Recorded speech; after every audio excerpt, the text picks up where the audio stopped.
Hello,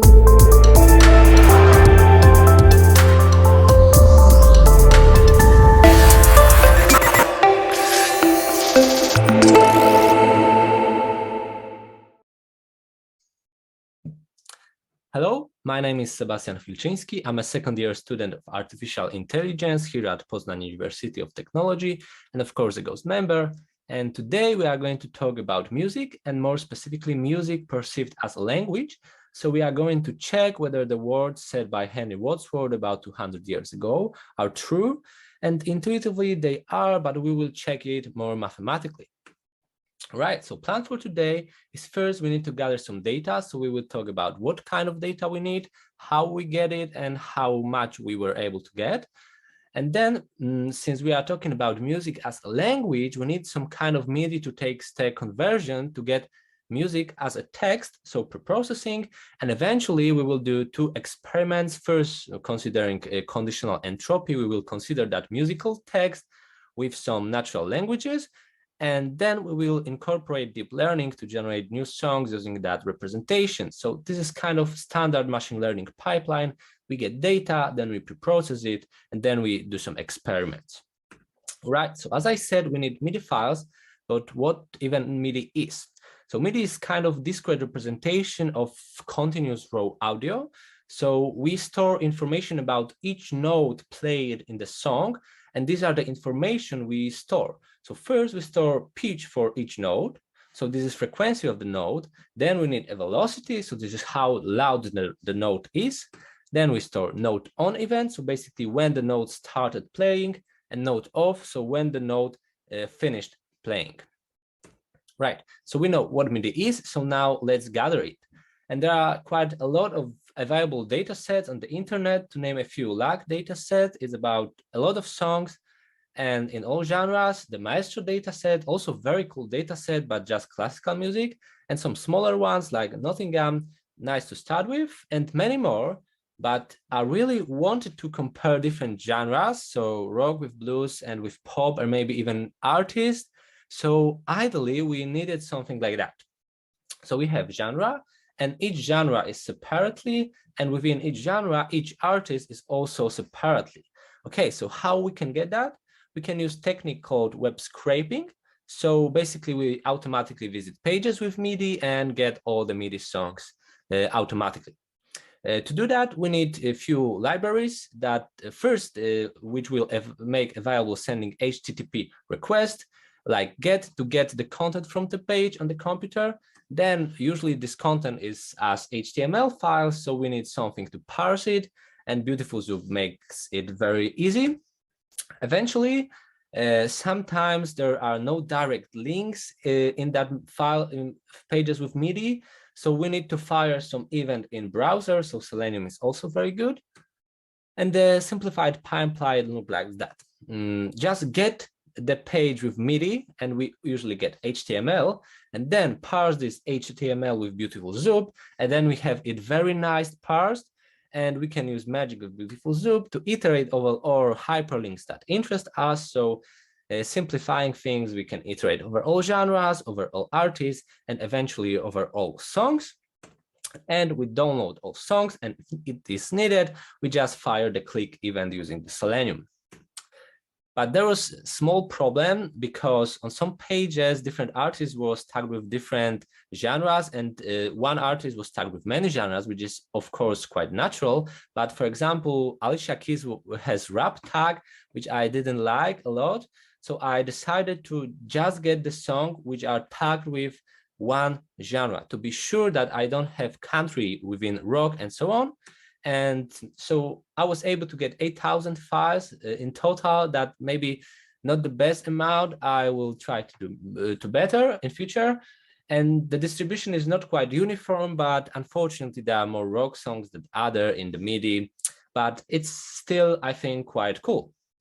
Right, so we have the data, but now the question is, we've downloaded just 8,000 MIDI files, and most of them are copyrighted. So can we even use them?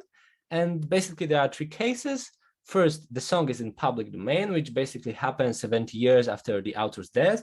Then we can do whatever we want with that art. And the good example is Pachelbel's canon in D. And otherwise, if it's not in public domain, if we train discriminative model, this is perfectly legal. And there was that famous case, Authors Guild versus Google, when Google used copyrighted books in their Google Book search, and they won that case. And next, if we train generative model that possibly can be used to generate new art, this is not very clear yet. The law is different between Europe and the United States. It depends whether you want to get on the market with your product and whether you profit or non-profit company. So let's stop here and state that is not clear yet, and I recommend to read more about that. But nice, we have our data downloaded. So now let's move to the pre-processing. And fortunately, converting MIDI to binary matrix is very easy and very intuitive. So basically, this is matrix with two axes. We have time axis and pitch axis. And basically, this one means, okay, at time 0, play note 0. This means at time 1 and 2, play note 1. So this is a little bit longer note. And pitch axis have 88 dimensions because that many keys we have on the piano. And length of the time dimension basically depend on two factors, of course, how long the song is and how big resolution we use to sample it. And resolution is basically what it says, how detailed our sampling is. And here with quite low resolution, we bin the 1 bar of the song into 4 parts, and we can play only quarter notes, and nothing shorter than that cannot be played because we just don't have enough resolution. Then we increase it. Now 1 bar is binned into 8 parts, and we can play it 8 notes, but nothing shorter than that. And we increase it one more time to 16 parts for the bar, and now we can play 16th notes, but unfortunately not shorter long, so 32, 64. So you can see how where it goes. So the bigger resolution, the more detailed representation we get, but unfortunately also the sequence length increases, so we need more powerful models and more computational power. So this creates kind of trade-off between the resolution and the sequence length. All right, so for different tasks, we can use different resolution. And for entropy calculation, I use big resolution of 24 because I don't want to miss a thing. And for deep learning, I've used resolution of 8 because it's still quite detailed and the sequences length are much shorter. Okay, so now we have that one time step, and once mean at that time step play this note that are colored with red. Now we can take the piano keys and assign one ASCII character to each of the piano keys and have something like that. Now we can just rewrite the characters played at that time step and get CJN, and this is our word. Now we can repeat this task for each time steps and separate all the time step with spaces, and basically what we will obtain is our first representation. So this is hopefully quite easy to comprehend. At timestamp 0, please play note R. At timestamp 1, please play JR. At timestamp 3, play JR. And this is a little bit longer note, but as you can see, there's a lot of repetitions with that representation, and the bigger resolution, the more repetitive we are getting. So yes, it seems that this can be easily compressed. And first kind of compression is lossy compression, where we just track changes. So basically this event happened 10 times within 10 time steps, but we just write it once. We just track changes. So for generation music, it might not be useful because we can't generate music only tracking changes. However, for calculating entropy, this representation may be very, very useful.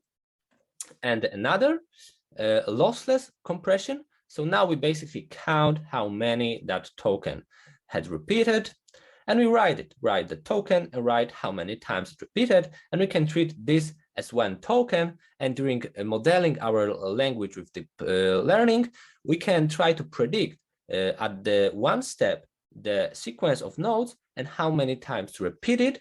And the bigger resolution, the bigger the compression is, and it may be even 2 times shorter sequences. So this compression gives us very big advantage.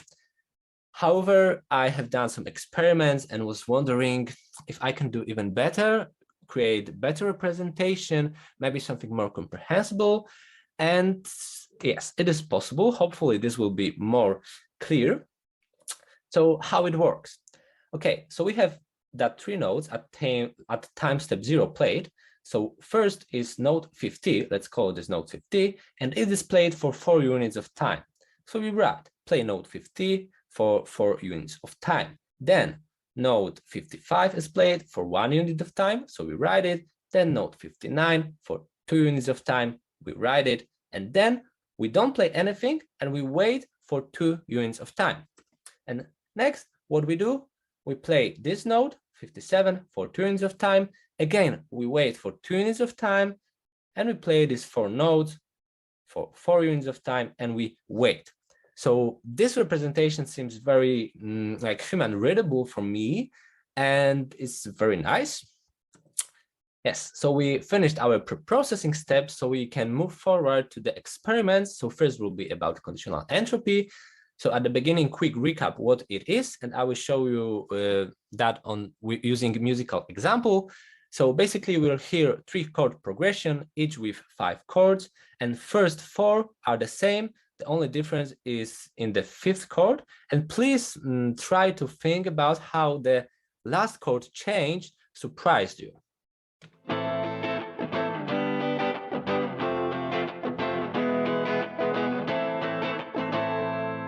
All right, so hopefully that was not surprising at all, because we just come back to the first chord and then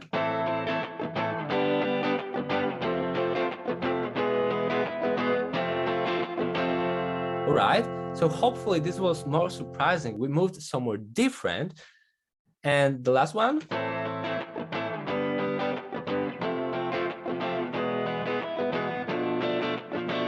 That was kind of spicy and hopefully surprised you. Okay, so now imagine our task is to, given that the first 4 chord, predict the 5th chord played. And based on our previous experience, hopefully we could assign probabilities looking like that. So the more event was surprising, the less probability of it is. Like, this is quite intuitive, hopefully. And yes, the smaller probability, the more shocked we are that this happens and how to express it. And the perfect function for that is negative logarithm. So as you can see, it behaves exactly as we wanted. The less probability, the bigger the surprise is. And here are the values, but this is just with one event. So more general question would be, how are we surprised on average? And yes, this is just simple weighted average. So this is our surprise factor, how much we are surprised. And this is how often we are surprised by that amount. And as you can see, our average surprise is not that big, even though some events surprise by as much, but they happen very rarely. Great. So here is how it looks. And basically, this is called conditional entropy of X given Y. And mathematical notation is as follows. So this is just expected uncertainty about X having Y. Great. So we are almost there. Just quick recap of representation. We will use that lossy compression representation within which we track just changes. So it is useful for calculating entropy. And our expectations are as follows. In natural languages as Latin or English, hearing more words, we are more certain that about the next word. So basically the conditional entropy, having more words, should be decreasing. And yes, this is what we get. So I was quite satisfied with that result. So as you can see, music behaves almost exactly as Latin.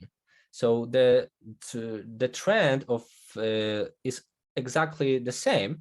But just to point your attention that Latin corpus has only 27 characters and music corpus 89, and also amount of words was different. So the sample spaces was a little bit different, and it's not that straightforward to compare exactly the values of entropy. However, the trend is very similar. Then I wanted to dig deeper and compare maybe genres. And this was not that satisfying because these 4 genres just collapsed into almost one place. So I was wondering, why is this the case? Why the averages, why the genres on average have the same entropy. And I got that idea that, okay, on average, the genres are very similar. However, maybe there is a differences between artists within one genre. And I got this result comparing 4 blues artists. And yes, now we can see differences. The trend is also the same, so we are happy with the conditional entropy decreasing, but now there are differences in the values. So yes, so hopefully that proves that it depends on the artist and not on the genre itself. And then I dig even deeper and compared songs of one artist, and as you can see, the trend here is also the same, but the values are a little bit different, so songs are different in case of surprise. Great, so our verdict is, hopefully you agree with me, music is a natural language. Okay, so now we can move on if we can model this natural language as we model English or something different. So these are 3 points about our deep learning approach. First is that we will use LSTM architecture, very well known. Second, we will model this problem as kind of sequence-to-sequence task. On the input, we have song, and on the target, we have this song shifted by 1 step. So, and we only allow network to look on the previous nodes played. So we just want to predict the next node and get the entire sequence. And we will try 3 different baselines, and then the best one will be trained using some state-of-the-art model. Great. Quick recap how we can interpret the LSTM cell. Here is our input. So what I've played in the previous step, and here is short-term memory. So maybe memory about some riff I am currently playing, and in long-term memory, hopefully some memory about the entire song structure, and maybe what the verse was, which I played a long time ago. And as an output, hopefully we get a very nice, pleasant next note to be played. And input versus target during training looks like that. As I said, these are the same sequences, but shifted 1 step. And we have at input this, and we should predict that. And then as input, we have those 2 tokens, and we should predict this. And it goes on and on. And during inference, basically, as an input, we can start from really scratch. And we hope to, as a target, get some very wonderful song. And yes, when we train the LSTM and the weights are settled down, for a given sequence, we will always produce the same output. And we want to be non-deterministic here. We want to generate new song each time from even the same tokens at the beginning. So we can treat the output as from a network, not as a direct answer, but as a probability distribution. So this is how our network output looks. This is not yet distribution.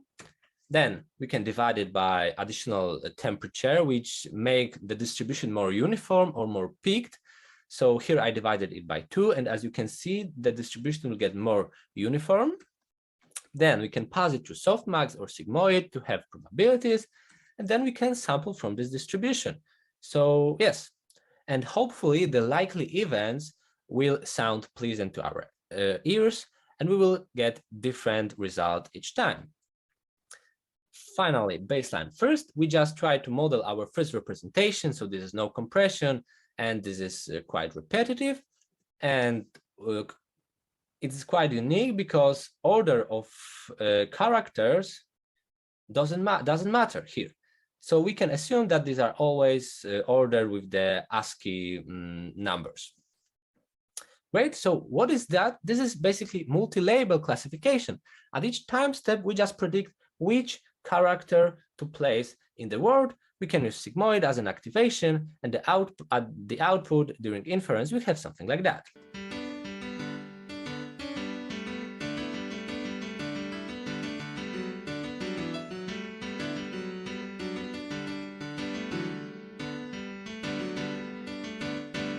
Right, so hopefully you hear that model learned the actual music rules, but unfortunately it didn't learn the rhythm structure, and the notes are quite jumpy, and there are a lot of long notes, which is quite common in music, because basically here with big resolution, there are a lot of changes, and at each time step we have a little bit different sampled notes.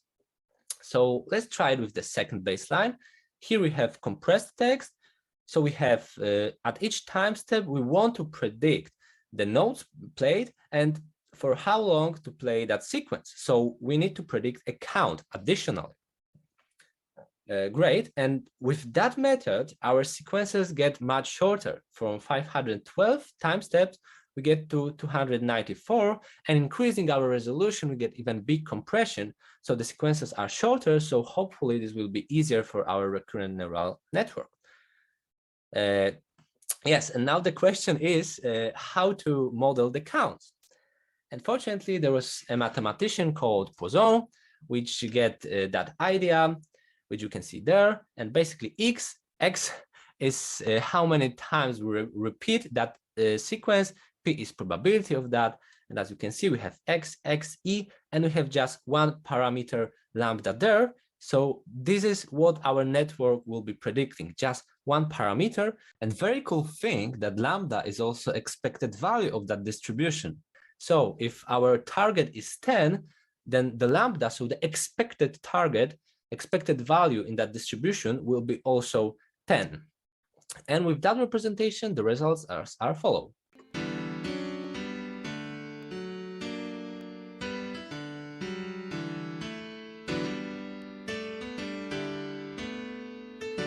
All right, so as you can hear, it learned to play longer chords, and actually that chord sequence was kind of cool, I think, but still it lacks kind of that rhythmic feel.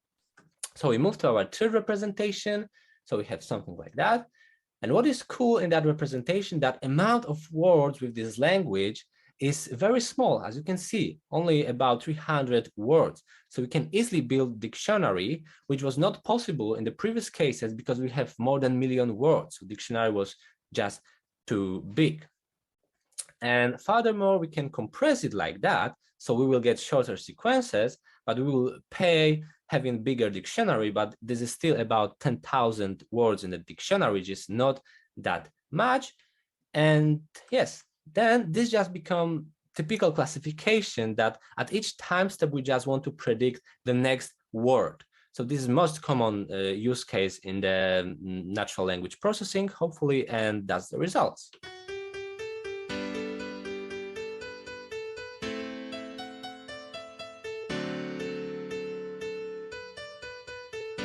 Right, so here we actually got some rhythmic patterns that in the left hand we have longer notes, and in the right hand we had melody. Very cool.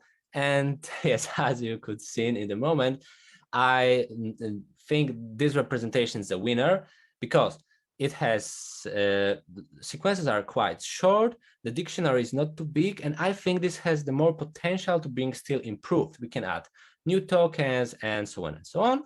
So I decided to train it with the GPT, and here are the details of the training, how it looks. And yeah, the output of the network is like that.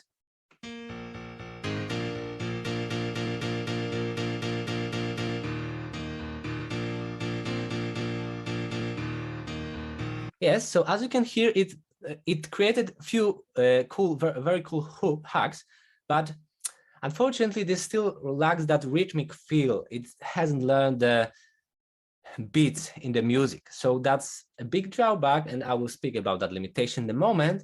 But yes, I just want to mention that we've entered the rabbit hole.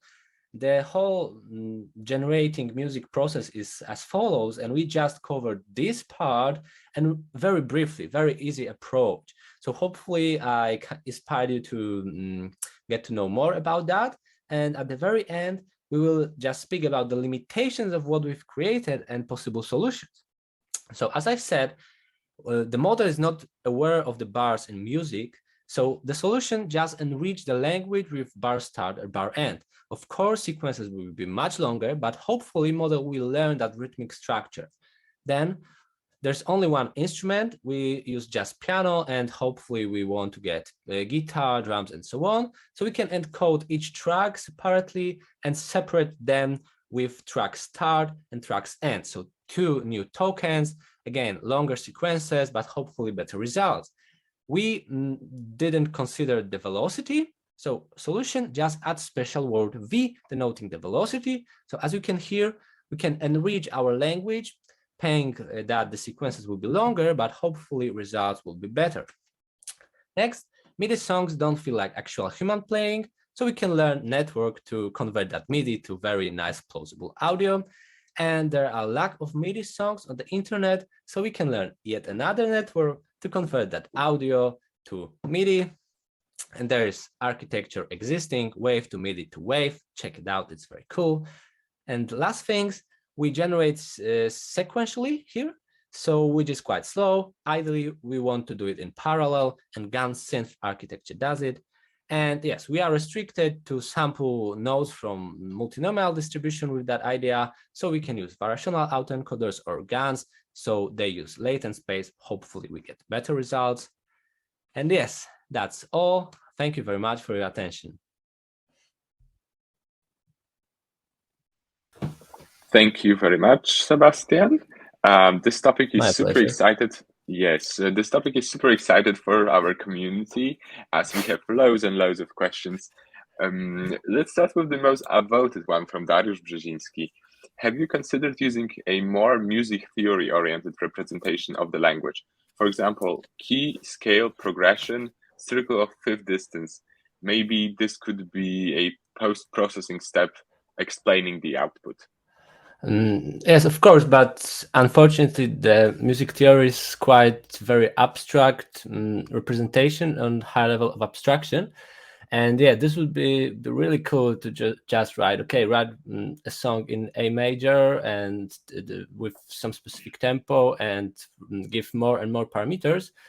But actually, we can somehow mimic that, and if user want to generate song in A major, it can just start with some A major chord, and it is very likely that the network will then produce something in A major. But I really haven't considered to use that very abstract representation to generate songs straight away. All right. I know that Dariusz Brzeziński is also a guitar player. That's why his question was so detailed. Martin asks, and also he got 6 upvotes, and the question goes like that: Can your approach could be used or is used to study animals, sounds, languages, or dolphins or apes? Yes, of course it is used, and really the lecture from information theory on which it was said that it is used on animals sounds really inspired me to create this presentation. Yes, so I was inspired by the work done on dolphins and other animals. So yes, it's definitely used. The next question from Wizal, 4 upvotes. Do you think this approach can be improved to allow music generation? Yes, of course. As I've said at the very end, like it has a lot of drawbacks, but actually what I've presented here was just a beginning, and this was happening around 2017, something like that. The Magenta Google's team prepared 2 loopback RNN and attention RNN, and this was like a beginning of the whole story. Now we are 5 years later, and basically it explodes, and there are tons of different approaches of generating music. Like generating entire song from scratch is still maybe not that very good developed, but the field is still improving. And yeah, this approach is able to generate maybe 30 seconds up to 1 minute of sound. So this would be more used to help a musician to compose. For example, musicians have some idea, but they don't know how to develop it, so they pass it to a plugin which has that model, and so maybe play this one. But yes, the work is very extensive on the field.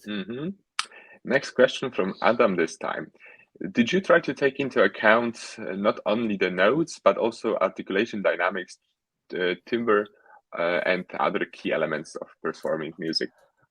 Yes, I've also said it at the end that the discrete representation can be enriched by, for example, velocity, as you've said, and generally there are dozens of different representations, but actually the best use case is in the architecture wave to MIDI to wave, where they use that MIDI very discrete representation when they didn't encode any timbre or velocity, as you've said.